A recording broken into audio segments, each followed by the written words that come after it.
Ora, muito boa tarde a todos. Espero que estejam todos bem e que me estejam a ouvir. Em nome do Pai, e do Filho, e do Espírito Santo. Amém. Ave Maria, cheia de graça, o Senhor é convosco. Bendita sois vós entre as mulheres, e bendito é o fruto do vosso ventre, Jesus. Santa Maria, Mãe de Deus, rogai por nós, pecadores, agora e na hora da nossa morte. Amém. Trono da sabedoria, rogai por nós. Em nome do Pai, e do Filho, e do Espírito Santo. Amém. Ora, muito boa tarde a todos. Bem-vindos. Já há uma semana que não nos víamos. Portanto, imagino que, não vou dizer que vocês tenham saudades minhas, mas que vocês intuívam qual é que será esta segunda parte do Antigo Testamento. O que é que isto tem a ver com a Nossa Senhora? É verdade, se vocês pensarem que ainda hoje em dia existem algumas pessoas, mesmo teólogos, que não entendem o que é que o Antigo Testamento tem a ver com a Nossa Senhora. Mas nós temos já os próprios evangelistas a ler no Antigo Testamento para entender quem é a Nossa Senhora. Interessante, não é? Então, vamos então começar aqui o nosso percurso. Vamos começar aqui o nosso percurso da nossa segunda parte, sem mais demoras. Claro, espero que a vossa semana tenha sido ótima. Certamente o foi, que estejam todos bem, longe destes problemas da pandemia, vocês, os vossos caros, e no caso de terem sido tocados, recordem sempre que somos filhos da esperança. Fazemos o que podemos, o resto deixamos nas mãos de Deus. E já Maria o sabia fazer com mulher hebreia, e vamos ver então porquê. Então hoje vamos falar de Maria em Caná, a relação entre o Sinai e Caná, Maria como arca, como tenda da aliança. Finalmente, para a alegria de tantos que ao longo destes meses perguntaram, eu estou sem som? Vocês estão-me a conseguir ouvir? A Ana Maria diz que sim, a Amanda Oliveira, presumo, também dirá que sim, daqui a um bocadinho. A Dilene Maria também diz que sim. Todo o som normal. Sim. Ótimo. Foi apenas alguém que ainda não recebeu o som. Muito bem, vamos então continuar. Vocês sabem que problemas técnicos, não é? Já temos enfrentado alguns problemas técnicos, portanto, vamos então continuar. Depois temos Maria, filha de Sião. Como eu vos disse, já tantas pessoas perguntaram, mas Daniel, Maria, filha de Sião, a Nova Jerusalém, como é que é? Finalmente vos posso dar uma resposta. As prefigurações de Maria em Miqueias, Sofonias e Gênesis. E depois a ligação entre sabedoria, a Hokma, ou a Sofia, como nós quisermos, dependendo das línguas, e Maria, o que é que isso tem a ver? Até porque a fundamentação bíblica de trono da sabedoria, como eu normalmente a invoco, está tudo aqui. Essa fundamentação bíblica. Vamos então fazer o nosso percurso e começamos então por entender conceitos tão básicos como o Monte Sinai e Caná. Quem trazemos? Um grande mariólogo da Sagrada Escritura, o professor Aristides Serra, professor na Pontifícia Faculdade Teológica Mariano. Estou com ele todas as semanas, graças a Deus. Já tem os seus 86 anos, mas ainda vai ensinando. Este homem extraordinário que deixou para trás uma herança de Sagrada Escritura, lendo não só a Sagrada Escritura, como também os vários comentários rabínicos. Já falamos do Midrash, já falamos do Targum. Se vocês lerem Como Ler a Mariologia Bíblica, nós temos esse post no nosso site, que vocês vão acompanhando. E qualquer coisa comentem, deem sugestões. Como eu vos disse, eu leio todos os dias. E toda a equipa lê o site todos os dias. E então, os Targum, os Midrashim, não vou explicar, que já lá estão. E ele é toda essa literatura, vamos lhe chamar, religiosa, teológica, contemporânea. E, à medida que vai lendo, vai descobrindo interpretações dos versículos bíblicos do Antigo Testamento extraordinários e que nós vamos tentar então aqui trazer essas interpretações. Então, diz o professor Aristides Serra, a antiga aliança foi sigilada no Sinai, enquanto, na perspectiva joânica, a inauguração da nova aliança teve lugar em Caná. No início de ambas alianças, vemos um ato de fé. Aquele que Israel promete. Quanto o Senhor disse, nós o faremos. E aquilo que Maria exorta. Fazei tudo aquilo que Ele vos disser. Colocando-nos dentro desta moldura, uma nova luz ajuda-nos a compreender as palavras de Maria aos servos nas bodas de Caná. Fazei tudo aquilo que Ele vos disser. Este seu conselho reúne o eco das palavras remotas pronunciadas pelo inteiro povo de Israel aos pés do Monte Sinai. Vocês algum dia, numa catequese, numa pregação, numa homilia sobre as bodas de Caná, ouviram falar disto?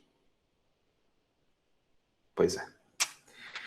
Como é que era aquela história de que Nossa Senhora não intercede nas bodas de Caná mesmo? Ora bem, vamos lá então continuar. Do Sinai à cruz, passando por Caná. Desta vez vou-vos trazer um outro mariólogo, o já adormecido para a eternidade, o grande Stefano de Fiores, que trabalhou bastante no âmbito das aparições, e mais não digo. A narração de Caná tem como referência dois polos, um do passado e um do futuro, sem os quais não podemos entender a relação entre Sinai e cruz. Uma série de paralelismos coloca Caná em relação com o Monte Sião, onde acontece a aliança com o povo, com Deus, de Deus com o povo, através de Moisés. Mediador, o dom da aliança, a resposta.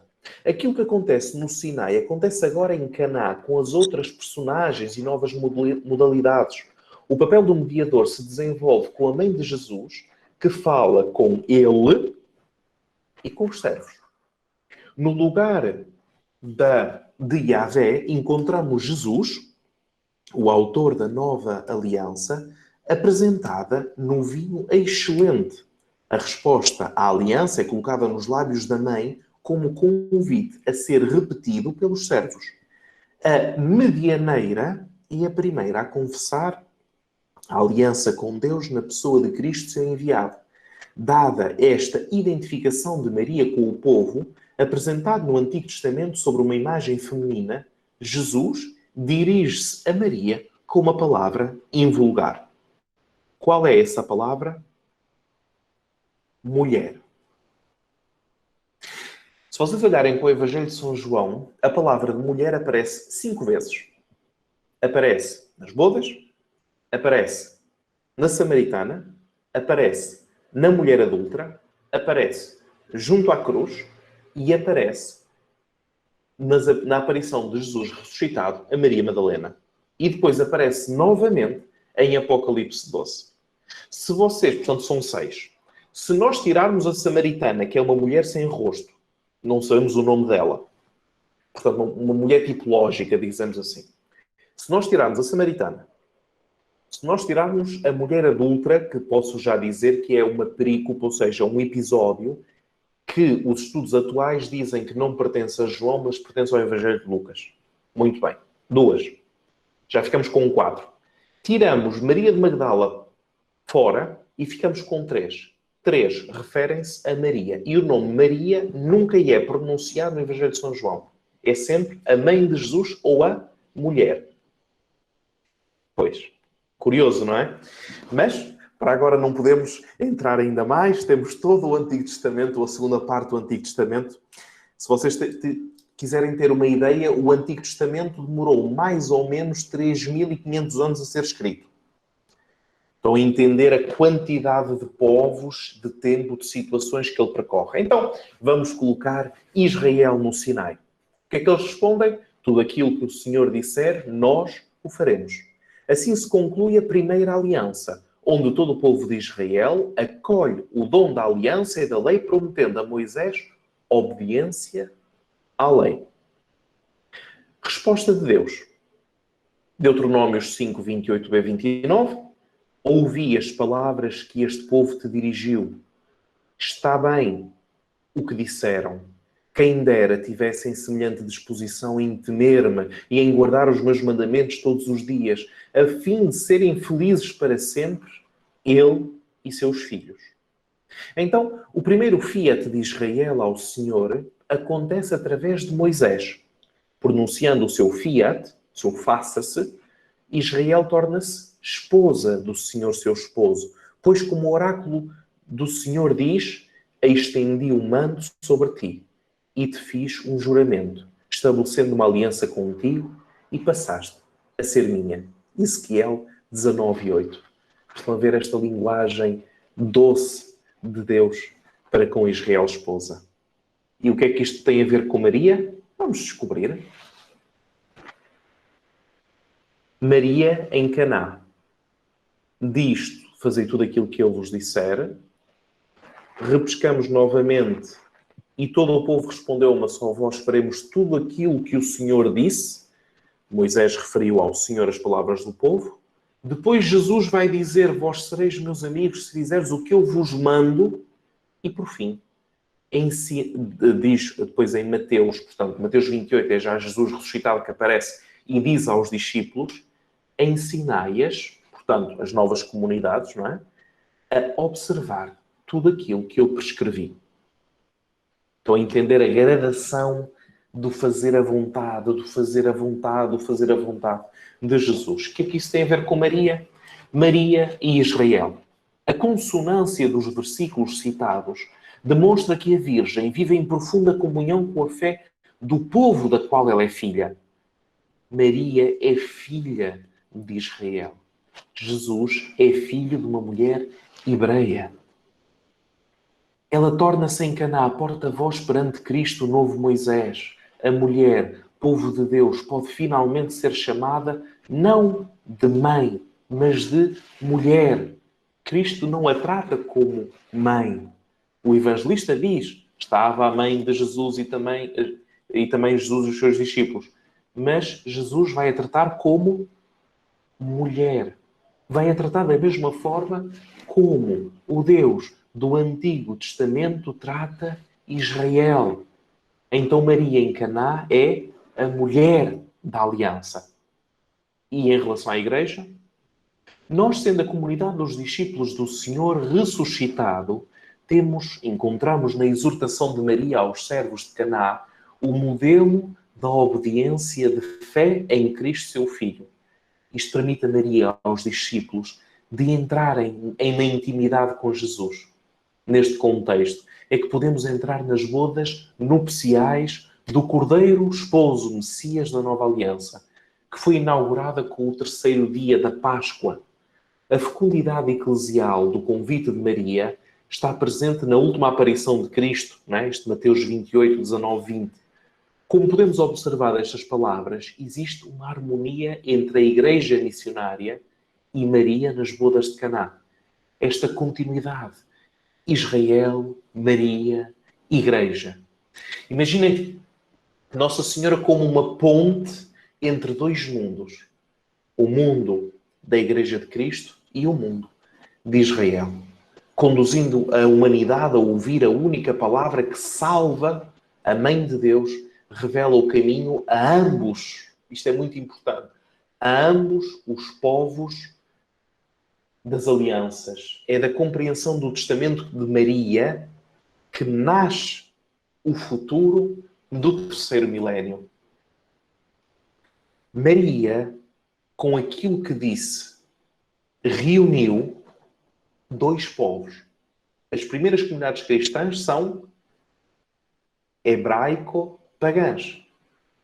Ou seja, tem hebreus e depois tem hebreus e pagãos. Gregos, romanos, o que seja. Estão a entender? Tem as duas. Ora, assim sendo, Maria, numa resposta só, vejam só como o Espírito Santo vai inspirando os autores sagrados quando escrevem. Numa resposta só, Maria uniu os dois mundos. Numa resposta só. Nossa Senhora tem destas coisas. E eu tenho a certeza absoluta que A Ana Maria concorda comigo. Então, vamos ouvir então o que é que o Magistério diz. São Paulo VI, ao desejo de achar remédio para uma complicação surgida no decorrer do convívio, mas que na perspectiva do quarto Evangelho são realmente palavras em que parece repercutir-se o eco da fórmula usada pelo povo de Israel para sancionar a aliança sinaítica, fazer tudo aquilo que eu vos disser, não é? Faremos tudo aquilo que o Senhor disse, ou para renovar os compromissos das mesmas, e palavras ainda em que há uma consonância admirável com aquelas outras do Pai. Quando, da teofania do Monte Tabor, nós ouvimos: este é o meu filho muito amado, não é? O São Paulo VI apenas citou esta parte. Este é o meu filho muito amado, escutai-o. Então, o pai de Jesus, escutai-o. A mãe de Jesus, escutai-o. Israel, escutaremos aquilo que Deus disser. Deus diz através da palavra. E Jesus é a palavra de Deus encarnada. Citando São João Paulo II, hoje, os servos das bodas somos nós, caros irmãos e irmãs. A Virgem não cessa de nos repetir a nós, seus filhos e filhas, isto que disse em Caná. Aquele aviso se poderia chamar testamento espiritual. É, na realidade, a última palavra que os Evangelhos nos entregam sobre ela, Mãe Santa. Unamo-nos e conservemos no coração. Já ouvimos este conservar as coisas no seu coração, este sunbalusa, que foi alvo de definição no nosso site. E eu tenho a certeza absoluta que o Jair está concordando comigo. Então, Israel no Sinai. A aliança com Deus no Sinai exige santidade. A aliança significa união, proximidade de Deus com Israel, seu povo. Quanto mais se interioriza a aliança, mais Israel se torna santo. Deus quer fazer uma esposa, como em Cântico dos Cânticos 4:7, és toda formosa, ó minha amada, e mancha não há em ti. A renovação da santidade ocorre em Sião, Jerusalém, comparado com a nova criação. Eu deixo-vos todas as referências bíblicas. Vocês têm o PowerPoint, têm o vídeo da aula, têm todas as referências bíblicas de tudo aquilo que eu cito, de forma que depois vocês, com o tempo, durante a semana, possam ir seguindo. No século I e II a.C., nós já encontramos uma esperança escatológica de uma salvação plena e definitiva para o povo de Israel.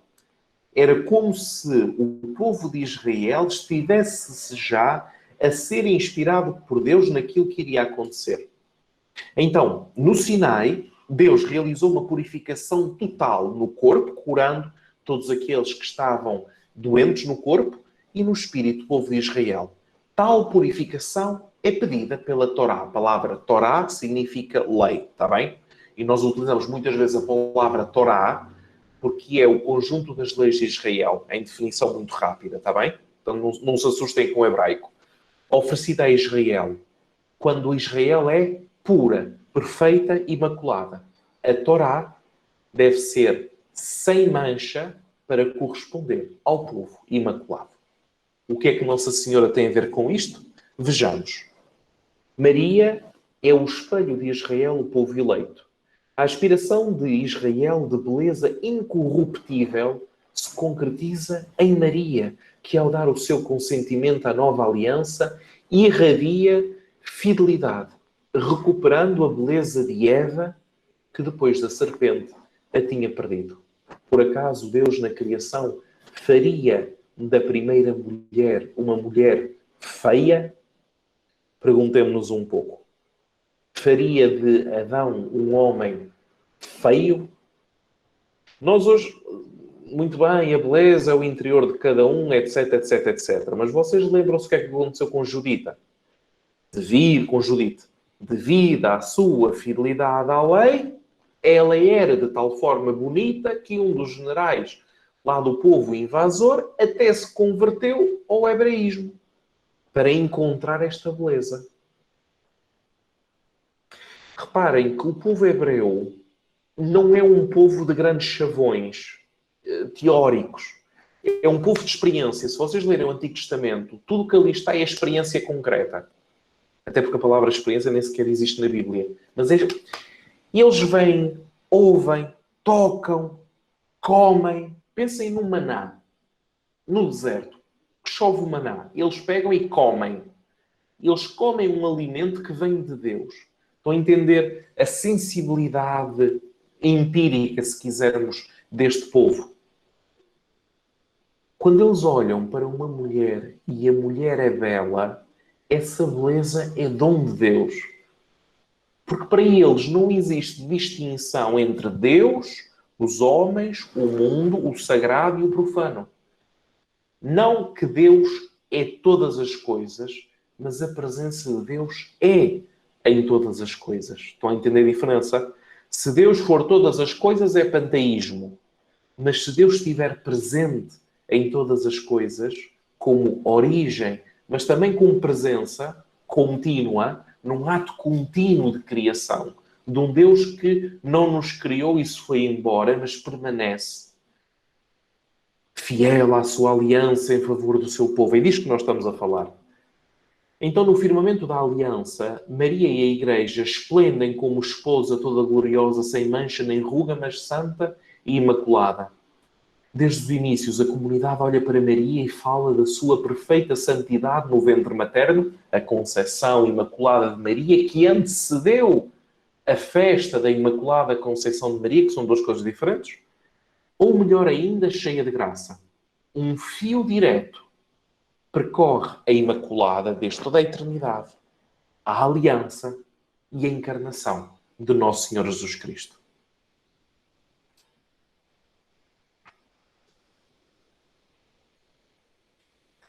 Maria como tenda, arca da aliança. Então, vocês lembram-se do episódio? Moisés, no Sinai, recebe as tábuas da lei, desce o Sinai, constrói a arca da aliança.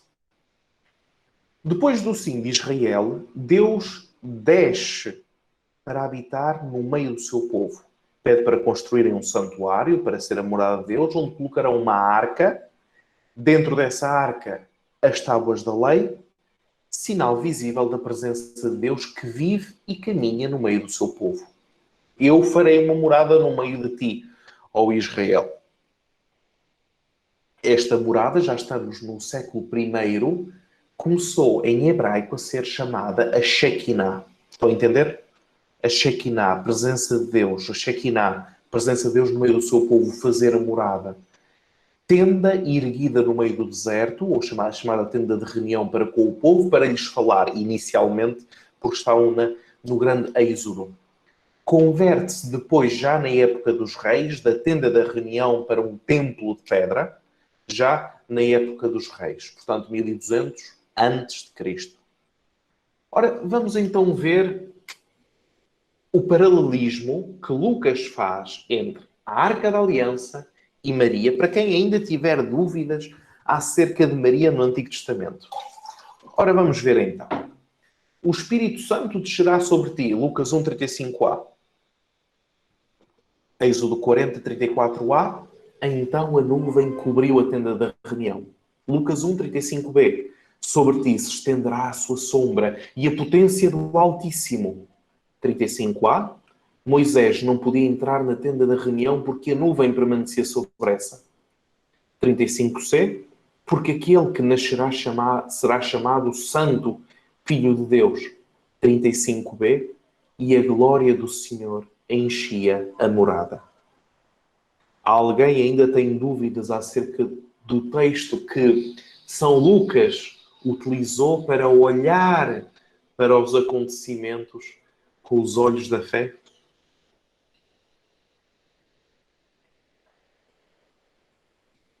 Diz Leonete, um outro biblista. Esta presença divina que tinha no passado feito morada no tabernáculo encheu a morada de tal forma que proibiu Moisés de entrar, depois, habitando no Templo de Jerusalém, ou mais concretamente na parte mais secreta do Templo, o Santo dos Santos. Esta presença que devia, por fim, consagrar o templo simbólico da era messiânica.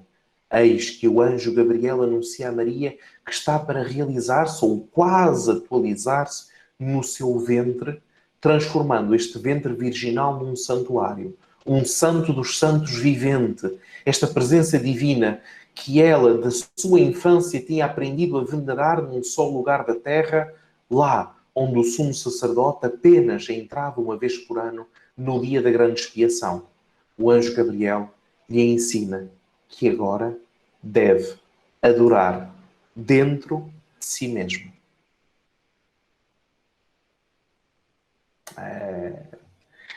Já agora, este texto foi escrito há 50 anos atrás. Então, continuamos com a nossa Maria, a arca ou tenda da aliança. Maria é saudada desde tempos imemoriais no cristianismo como a Fuederis Arca, a Arca da Aliança, invocação que provém da aliança no Monte Sinai. A arca é novamente encontrada em Maria. Incorruptível e que deve durar eternamente. São as duas características da arca. Incorruptível, a Imaculada Conceição, que deve durar eternamente. A Assunção. A arca desapareceu da história quando os israelitas, no século VI a.C., em 586, com a destruição do Templo de Jerusalém por Nabucodonosor. Lemos o que diz Jeremias 3,16. Quando tiverdes crescido e multiplicado na terra, naqueles dias, oráculo do Senhor, não se falará mais em arca da aliança do Senhor. Ela não virá à memória de ninguém, ninguém se lembrará mais dela, nem vão procurá-la ou tentar fazer uma outra. Porquê que Jeremias diz isto? Porque a Arca da Aliança foi espólio de guerra da conquista de Jerusalém no reinado de Nabucodonosor, o grande exílio na Babilónia. Por isso, Jeremias olha e diz que a arca não temos. No máximo, profetas. Mas a arca não existe. Então agora vamos nos apoiar num texto que não pertence ao Antigo Testamento como livro canónico, mas é do tempo do Novo Testamento, o chamado Apocalipse de Baruch. Não existe na Bíblia, mas é um livro escrito no primeiro século depois de Cristo. Fala do anjo mandado por Deus a levar a arca do Santo dos Santos para um lugar escondido na terra até ao dia em que Jerusalém seria edificada para sempre. O autor do Apocalipse tinha isto no ouvido quando disse: abriu-se o santuário de Deus que está no céu e apareceu no santuário a arca da sua aliança. Vamos então transferir isto para Maria. O anjo mandado por Deus que leva embora a arca, esconde-a. Mas quando Maria aparece, nasce na história, esse mesmo anjo leva a arca que contém as palavras de Deus para com o seu povo, e esta arca é edificada na Nova Jerusalém, que é Maria, já vamos ver porquê, para sempre. E nesse momento, no sim de Maria, abriu-se o santuário de Deus e apareceu a palavra de Deus dentro dessa arca. Estão a entender esta lógica do agir de Deus, desta linguagem que inicialmente parece hermética, longe da nossa linguagem, mas que dentro tem tanto para nos oferecer, meu Deus. De que forma, então, no Evangelho temos a Arca da Aliança aplicada a Maria, dado que já tinha desaparecido no Templo de Jerusalém? É uma boa pergunta. Lucas 1, 39, 56. Gabriel revela a Maria que será a mãe do Filho de Deus, realizando uma nova forma de aliança com o seu povo, e Maria responde com o seu sim. A arca não pode perecer. O material incorruptível da arca em Maria é a sua singular santidade. Ela levou no ventre a presença encarnada de Deus, de Jesus, que é a nova lei, a nova e eterna aliança. Poderia ser corruptível? É uma pergunta à qual responderam na patrística no século II e III, que já se fala da Assunção de Maria. Não exatamente com estas palavrinhas, mas isso ficará depois para os nossos cursos de Maria nos primeiros séculos do cristianismo. Para agora continuamos com a Sagrada Escritura, senão, se eu vos disser tudo agora, depois vocês já não me vão querer ouvir, não é? Ora, vamos então continuar. Lucas 1, 39, 56. A arca é transferida de Balá, de Judá, para Jerusalém. Ambas as viagens trazem a alegria do povo. A presença da arca na casa de Obed-Edom é a origem de bênção. David exclama: como poderá vir a mim a arca do Senhor? Repare-se que de arca do Senhor, Isabel diz: de onde me é dado que venha a mim a mãe do meu Senhor? Então, de arca passamos a mãe. Lucas faz esta passagem. Está escrito. Não é o Daniel que está aqui feito mariólogo a inventar assim umas coisas abstratas e tal. Está escrito. Vejam os versículos. Está escrito. A arca permanece na casa de Obed-Edom durante 3 meses. Quanto tempo Maria permanece na casa de Isabel? 3 meses. Esta íntima conexão com a Assunção por Cristo ressuscitado, o Rei Messiânico, introduz Maria à Arca Nova no Templo Celeste, naquele posto que Ele preparou para ela na casa do Pai com a sua morte e ressurreição. Vocês ainda têm dúvidas? Muito bem. Vamos então continuar o nosso percurso. Filha de Sião, de Jerusalém a Maria. No episódio da Anunciação, nós encontramos a saudação do anjo, este Caire, este alegra-te. Esta saudação do anjo não se pode traduzir com um simples Ave, não significa Shalom, como é usança no povo hebreu. Em vez disso, é um eco dos oráculos de Sofonias, de Joel, de Zacarias, que eram dirigidos a quem? À filha de Sião, ou seja, Jerusalém, enquanto centro religioso de todo Israel. Vocês vejam, que eu agora não vos posso demonstrar tudo, mas façam este exercício. Vocês pegam num caderno, colocam uma linha de cima a baixo e fazem uma tabela, estão a entender? E colocam o texto, por exemplo, Sofonias 3, 14, Joel 2, 21, 23, Zacarias 2, 14a e Zacarias 9, 9, copiam da Bíblia o texto e ao lado vocês colocam Lucas 1, o episódio da Anunciação. Aí, que eu vou-vos dar uma ajuda. Lucas 1, 39, 56. A Anunciação, vocês colocam a Anunciação. E depois vocês que é assim que se trabalha já agora, depois vocês com uma caneta de cor começam a ligar as palavras que são iguais. Eu acho que vocês vão ter agradáveis surpresas. Eu tive. Não temas, diz o anjo, Sofonias 3,16, Joel 2,21. O Senhor é no meio de ti, como diz o anjo, não é? Te cobrirá com a sua sombra, como já vimos. Sofonias 3,15c, 17a, Joel 2,27. Como o rei, Sofonias 3,15c, Zacarias 9,9c. Como Salvador, Sofonias 3,17b, Zacarias 9,9d a 10. Procurem. Eu não tenho tempo para vos mostrar tudo, mas procurem. Vocês depois têm um PowerPoint, não é? Vocês procurem fazer esta tabela. Acreditem, vale a pena. Vale mesmo a pena fazer uma coisa dessas. E depois expliquem às outras pessoas. Sofonias 3, que é o único exemplo que eu vou tomar, 14 a 7. Sofonias exercitou o seu ministério profético em Jerusalém durante o reinado de Josias, de 639 a 609. Como vocês sabem, os séculos antes de Cristo são colocados ao contrário, em contagem decrescente até o ano 0.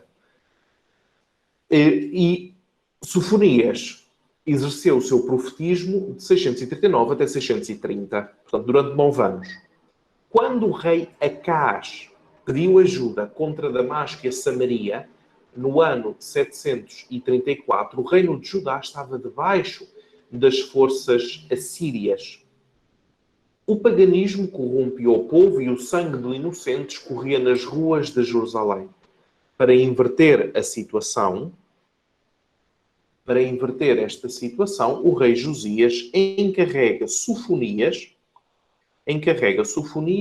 de reformar o reino de Judá. O profeta estigmatizou a idolatria, fraudes, excessivo comércio e destruição do culto depravado. Este é o contexto, o chamado contexto remoto. Isto é, dentro de Sofonias, o que é que acontece? É o texto e o seu contexto. Agora vamos ver como é que Lucas pega nisso e traz para Maria. Em Sofonias nós vemos aquele dia, no meio de ti, deixarei apenas um povo humilhado e pobre, serva do Senhor. Um resto de Israel que buscará apoio no meu nome, ninguém mais praticará a injustiça. E é assim que nasce a pobreza de espírito das bem-aventuranças do Novo Testamento. Porque eles conheciam à memória estes textos. Então, Sofonias utiliza um exulta, alegra-te, filha de Sião, Deus no meio de ti. O que é Sião? Perguntam, não é? Sião, a nova Sião, filha de Sião. Sião é uma rocha que tem uma história muito bonita. Portanto, Sião é a rocha da Jerusalém quando estava debaixo do domínio dos jebuseus, que surgia do lado oriental da cidade sobre a qual o rei Davi tinha construído o seu palácio e tinha feito transportar a arca. Sião, desde a construção do Templo de Jerusalém, é o monte do templo e significa toda a Jerusalém. Filha de Sião significa, então, o lugar da habitação de Deus, da aliança, no tempo que passou a significar todo Israel. Ventre materno, peito, íntimo, sabedoria, espírito, coração, tudo isto são sinónimos desta Sião. O centro de Jerusalém, o coração, é o Monte Sião. Estão a entender? A parte mais íntima de Deus é o Monte Sião. Diva Pestana, está a entender? Que eu não quero que fique com dúvidas. Então, Lucas 1, 28, 31, 33 e Sofonias 3, 14 a 17. Sofonias 3, alegra-te, filha de Sião, exulta Jerusalém, regozija com todo o coração, filha de Jerusalém. O Senhor revogou a tua condenação, desperdeu o teu inimigo, o rei de Israel. É o Senhor no meio de ti, tu não mais verás a desventura. Naquele dia se dirá em Jerusalém, não temer Sião, não deixar cair os teus braços. O Senhor teu Deus é no meio de ti, é um Salvador potente. O que é que fez Lucas? Alegra-te, ó cheia de graça. O Senhor Deus lhe dará o trono de David, seu pai, e reinará para sempre na casa de Jacó, e o seu reino não terá fim. Eis que conceberás no ventre um filho, não temer Maria. Eis que conceberás no ventre um filho e lhe chamarás Jesus. Hoje nasceu para vós um Salvador. Estão a ver as letras a vermelho? Tem ou não tem a ver uma coisa com outra? Pois é. Sempre lá esteve, só que nós é que não víamos. Uma saudação comum. Não. Este alegra tem uma dimensão planetária para a Igreja da Nova Aliança na terra dos gentios, o universalismo cristão, porque Belém, já disse na última aula, é a Belém dos gentios, a Belém da Galileia, a Belém do estrangeiro, na fronteira. Jerusalém, o centro do direito, da fé, o templo, etc. E Belém? Aquela Nazaré? O que é que são? Conceberás no teu ventre. É um pleonasmo. Toda a gente sabe que se concebe no ventre. Do templo de Jerusalém, Monte Sião, Deus escolheu o ventre de Maria. Evidencia a natura virginal da concepção de Maria. É uma concepção real, mas interior. Conceberás do teu ventre. Jesus, Rei Salvador. Quando o Rei é vitorioso, significa que conseguiu a salvação. A profecia de Natã se cumpriu no mistério pascal de Cristo ressuscitado, à direita do Pai que governa na eternidade a casa da nova Israel. Para entender a salvação de Sofonias e a salvação de Lucas. A salvação de Sofonias apenas pode ser de uma esperança temporal. Mas a salvação de Lucas é completamente intemporal. Concorda comigo, Padre Marcos? Ótimo. Maria, filha de Sião. Finalmente, Daniel, Maria, filha de Sião, na 8ª aula, finalmente falas disso. Filha de Adão, filha de Eva, como da história de Israel. Filha de Adão. No caminho de Abraão até a David, até chegar a Cristo, Maria é a última etapa. Toda santa, filha de Sião, resgata das sombras da história os patriarcas. E vocês lembram-se que seja Maria, seja Adão, seja Eva, são patriarcas e matriarcas. Portanto, Maria resgata das sombras da história os patriarcas e as matriarcas de Israel que esperam no Senhor. Maria é filha de Eva, concretiza o último elo que liga os filhos de Eva da promessa de Cristo, com a vocação singular que lhe foi confiada, é a testemunha da fidelidade de Deus às suas promessas. A Virgem é a aurora radiosa que anuncia o dia de Cristo, a salvação eterna. A toda santa é o ápice perfeito da purificação incessante que o Senhor realiza no seio do seu povo. Maria é o cume da história de Israel, o êxodo não menos tribulado do que o da antiga aliança o realiza. A Igreja peregrina ao encontro do esposo para a glorificação final, apesar do peso das suas debilidades. A Excelsia, filha de Sião, depois da longa espera da promessa, para que se cumprissem os tempos e se instaurasse a nova economia, quando o Filho de Deus assumiu em Maria a natureza humana, libertou, com os mistérios da sua carne, o homem do pecado. Mas não fica por aqui. Jerusalém e Maria, da profecia ao cumprimento. Jerusalém é localizada numa vantajosa posição geográfica, com uma cinta de muralhas toda à volta, e é chamada de mãe, pois as suas muralhas têm uma forma de ventre que protege os habitantes. De facto, o nome das cidades normalmente é feminino. Recordamos que a palavra metrópole significa mater podis, significa cidade-mãe.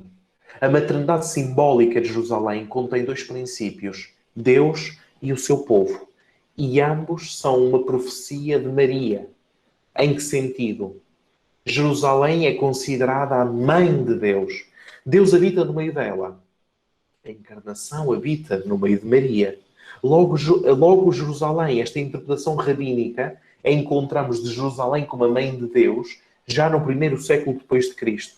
Jeremias 31, 22. Sim, o Senhor criará algo de novo na terra, a mulher cortejando o homem. Mas Daniel, a mulher cortejar o homem. Claro, isto não tem nada de inovador, como é óbvio, não é? Contudo, quando nós pegamos no original hebraico e começamos a ouvir os comentários rabínicos e o enquadramos dentro de um contexto, esta mulher é Sião que seduz Deus para que Deus habite no meio dela. Leiam Cântico dos Cânticos 3, 1 a 4. Só 4 versículos. E vocês vão ver a mulher a cortejar o homem. Jerusalém, mãe universal, cidade santa, mãe dos povos, com a reconstrução do templo, depois do exílio, unem-se 3 povos à volta do templo, os dispersos filhos de Deus, atraídos pela mulher. 397, estamos no final do século IV, Santo Ambrósio de Milão. Bem-aventurada Jerusalém, bem-aventurada também aquele ventre de Maria, que coroou tão grande Senhor. Coroou quando o formou, coroou quando o gerou, pelo mesmo facto que o concebeu e deu à luz, para a salvação de todos os povos, impôs sobre a sua cabeça uma coroa, para que através da fé dos fiéis Cristo pudesse tornar-se o Senhor de cada homem. Mas ainda não acabamos. Maria nas prefigurações. Isaías 7,14.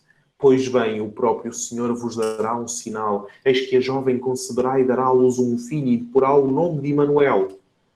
Concílio Vaticano II.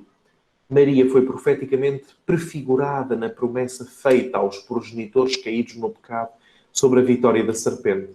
De modo semelhante, esta é a Virgem que concebeu e dará à luz um filho, cujo nome será Emanuel. Tudo isto aconteceu para que se cumprissem, como diz Mateus, o que o Senhor tinha dito pelo profeta. Eis que uma virgem conceberá e dará à luz um filho, o seu nome será chamado Emanuel, que significa Deus conosco. É Mateus que vai citar Isaías 7,14. O que é que isto significa para Maria?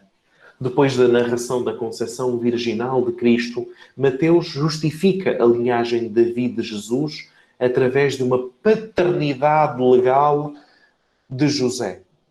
Daniel, mas Maria, de que tribo era? Paternidade legal de José, porque é o pai que continua a ligação de sangue da tribo. Então Jesus é filho de David? É. Jesus é filho de José? É. Legalmente. Mas Maria concebeu virginalmente. Casada com José.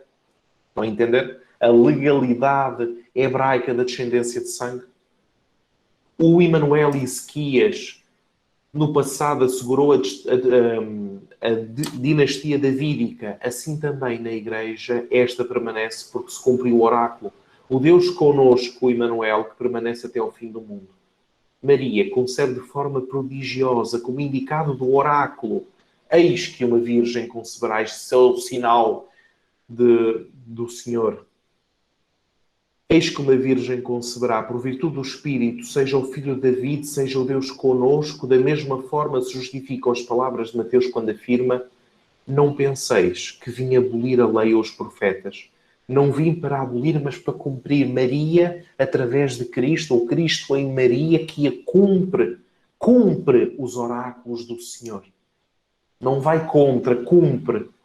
Leva-o para um novo plano.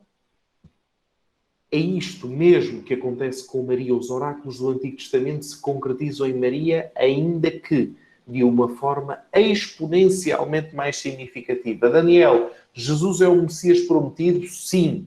É apenas isso? Não, é muito mais.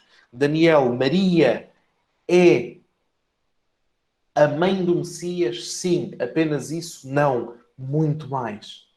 É sempre um muito mais, permanentemente.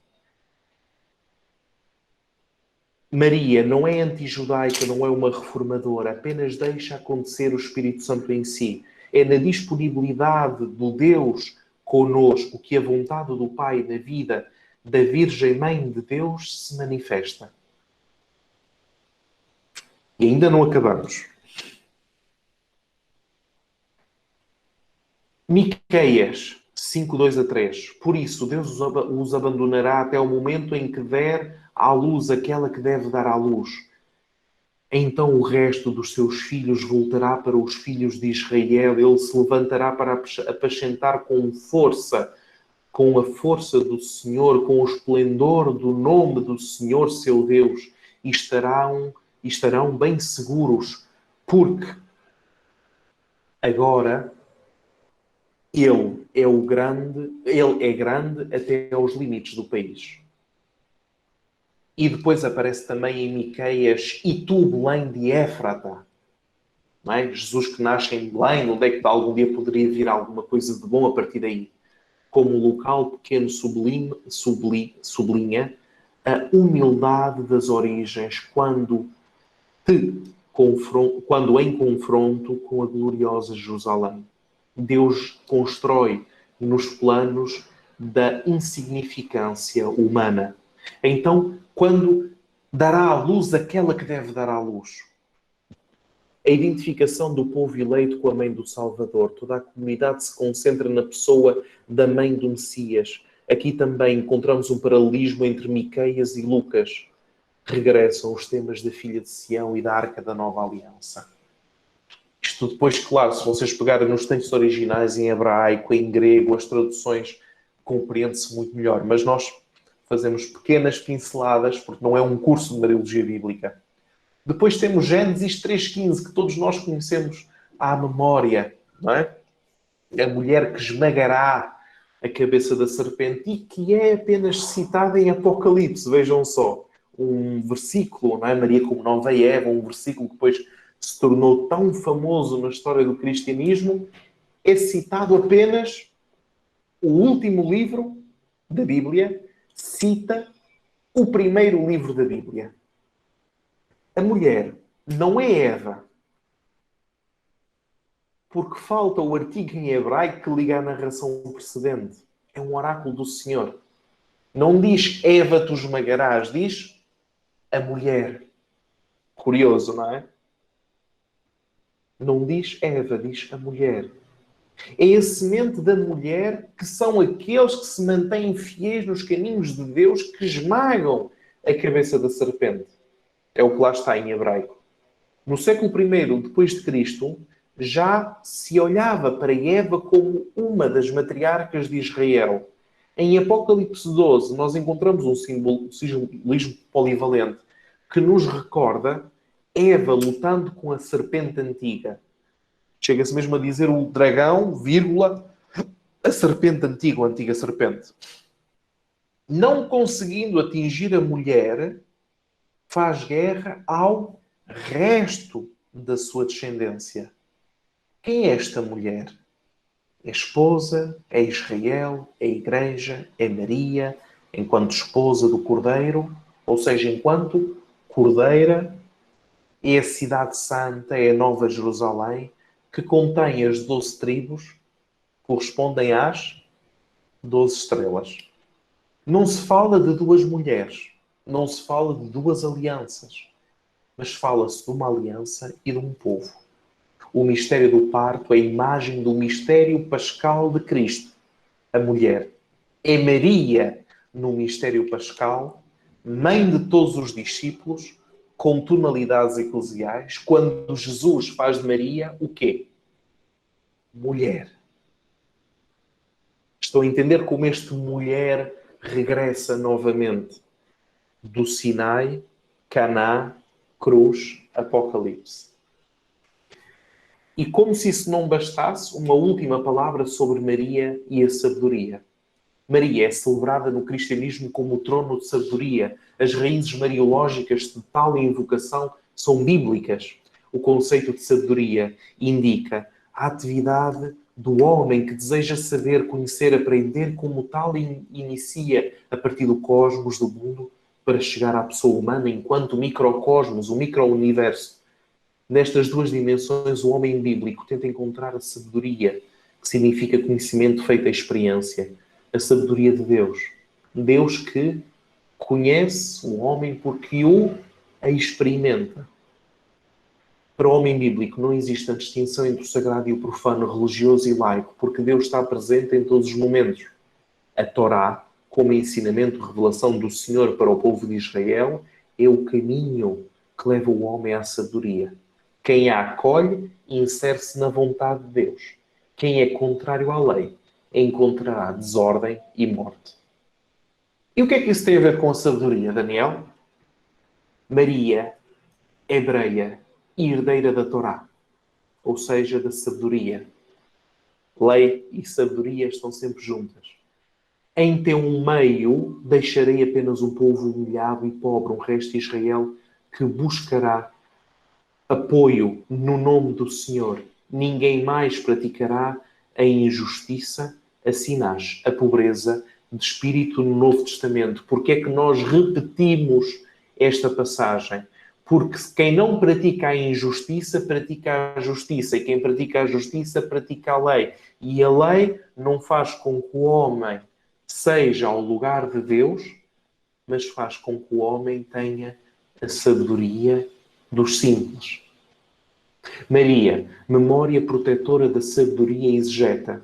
Israel é o povo da memória. recordar a intervenção de Deus com a aliança é oração e vida. Maria, filha hebreia, herda a fé dos pais e concentra a história do filho na sua meditação. Desde o ventre da mãe até o ventre do túmulo, Maria repete o itinerário sapiencial que caracteriza a sua cultura espiritual. A memória sapiencial é dinâmica, pois se atualiza no presente. Assim é com Maria quando conversa, todas as conserva, não conversa. Desculpa. Todas as coisas no seu coração, compondo o grande mosaico dos Evangelhos. Maria é exegeta do Filho. No momento da cruz, Maria era como aquela Judite que exortava a esperar que Deus fosse capaz de fazer Jesus ressurgir de entre os mortos, colocando a esperança do Senhor. Por isso é que nós falamos do sábado de Maria, o sábado santo, em que a fé permanece naquela que nunca deixou de ter a esperança. Ou seja, Maria. E dito isto, obrigado pela vossa atenção deste percurso express da segunda parte da Mariologia do Novo Testamento. Ficamos então agora para as perguntas. Vamos ver se eu sei responder. E se eu não souber responder, posso sempre perguntar e depois respondo-vos. Ora, começamos com a primeira pergunta. Essa Jerusalém citada em Baruch é a própria cidade ou é em sentido figurado? Isto agora é um problema. O que é que nós consideramos sentido figurado? Se um episódio visto com os olhos de Deus pode ser deslocalizado no tempo, pode. Se é possível criar um episódio, um significado, sem ter origem num facto, não é possível. Estão a entender? Facto, significado. Jerusalém de Baruch, parte da cidade de Jerusalém, parte de episódios concretos, reais da vida, de um contexto histórico, e, digamos assim, é catapultada para uma esfera que nós chamamos de escatológica. Ou seja, é uma verdade permanente em toda e qualquer situação para sempre. Quando nós falamos sobre Maria, a palavra de Deus, falamos sobre a palavra de Deus e o que é que isto significa.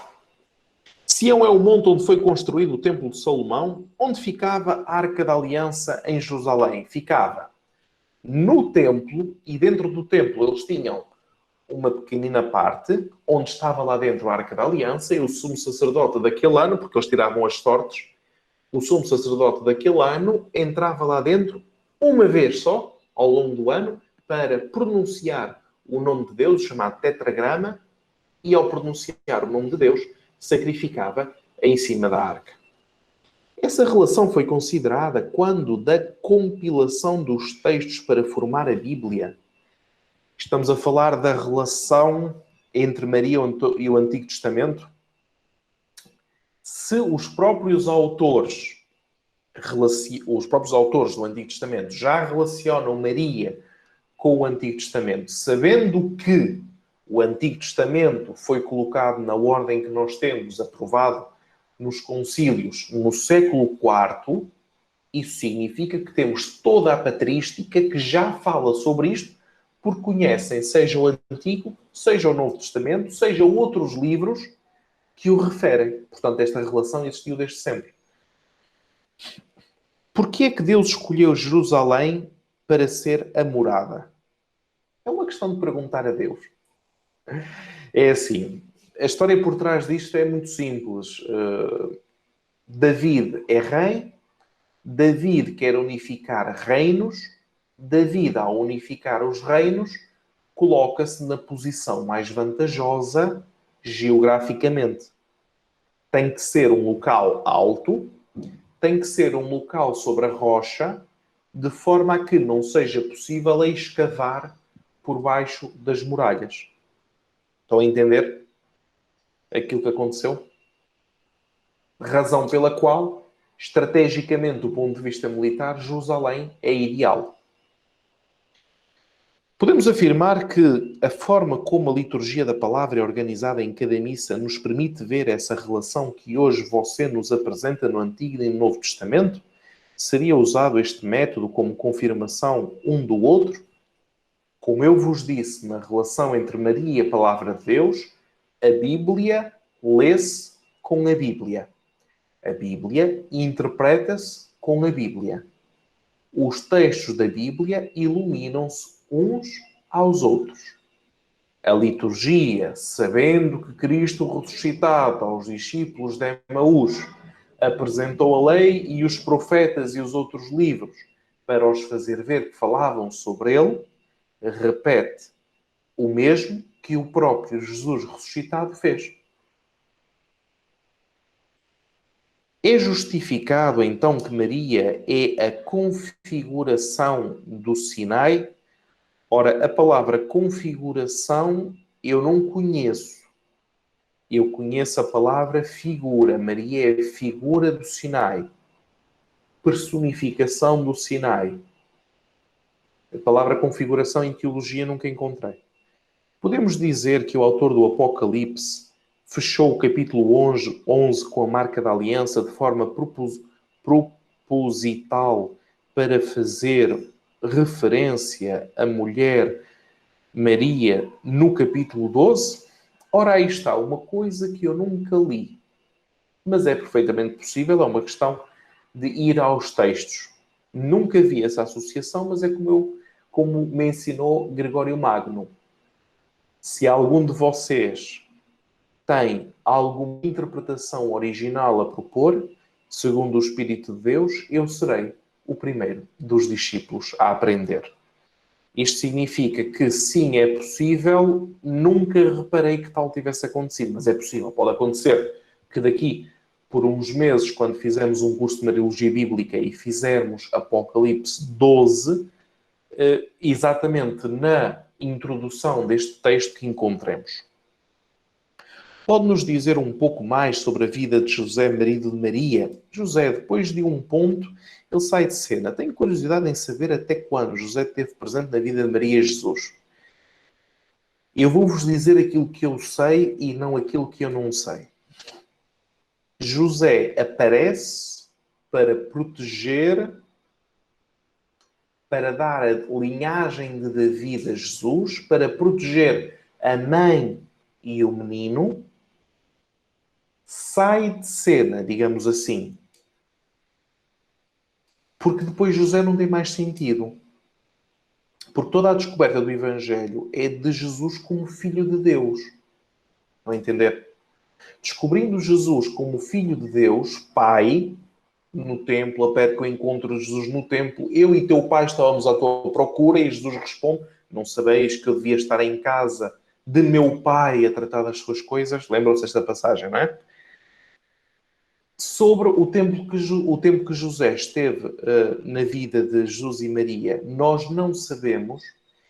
Existem ditos, escritos, possibilidades de que Maria teria permanecido viúva. Já encontrei grandes biblistas a dizê-lo, mas é como eu vos disse, eu apenas vos vou dizer aquilo que eu sei, não aquilo que eu não sei. Mais do que isto eu não vos sei dizer. Poderia falar mais um pouco sobre o sentido dessa expressão pobreza de espírito do Novo Testamento? Isto tem a ver com as bem-aventuranças. Vamos ver. Vocês traduzam pobreza, isto é chamada tapenosis. Vocês traduzam pobreza como disponibilidade absoluta e reverencial para fazer a vontade de Deus Pai na vossa vida. Se vocês traduzirem assim a pobreza, acertam sempre que foi isso que fez Maria. Se vocês traduzirem a pobreza como carência económica, essa questão, vamos lhe chamar social, não foi colocada, porque não existia. A esmola ao pobre, ajudar o órfão e a viúva, muito bem. Mas essa questão de luta de classes, do pobre contra o rico, essa questão nunca existiu. Passou séculos em que essa questão não existe. Nós temos que esperar Leão 23 com a Rerum Novarum, na encíclica sobre a questão do trabalho, para nós começarmos a ver questões sociais. Isso é da Revolução Industrial para a frente. Estão a entender? Eu tenho sempre medo quando se aplica diretamente um conceito nosso de hoje e se coloca na boca de Maria, na vontade de Deus. Para mim é complicado. Mas bem, dito isto, vamos aos nossos recados. Primeiro, segunda-feira é dia de 8ª aula. Segunda-feira é dia de teste. Vai ser como da outra vez. Múltipla escolha, vocês vão compilar, vamos abrir, vamos nos mandar nos grupos do WhatsApp, etc. Múltipla escolha. E depois da múltipla escolha já está. Depois, vocês poderão responder até o próximo domingo. Depois nós fechamos outra vez. Estão a entender? Portanto, já passaram a primeira fase, agora vamos à segunda. No próximo sábado faremos uma live. No próximo sábado vamos fazer uma live para anunciarmos uma coisa nova. Portanto, todos vão estar presentes, porque é para anunciar uma coisa nova. Novidades, novidades, novidades. Amanhã temos, a partir das 10 da manhã, hora Brasília, religiosamente os 5 minutos com Maria. Com os autores da patrística, sem a qual nós não entendemos Maria. Quem não assistir os 5 minutos com Maria, que aparece no Facebook, no YouTube e no Instagram, tem garantidamente umas chamuscadelas no inferno. No mínimo. Porque não podemos amar quem nós não conhecemos. E assim sendo, deixo-vos e até amanhã, às 10 da manhã, nos 5 minutos com Maria. Até amanhã, se Deus quiser.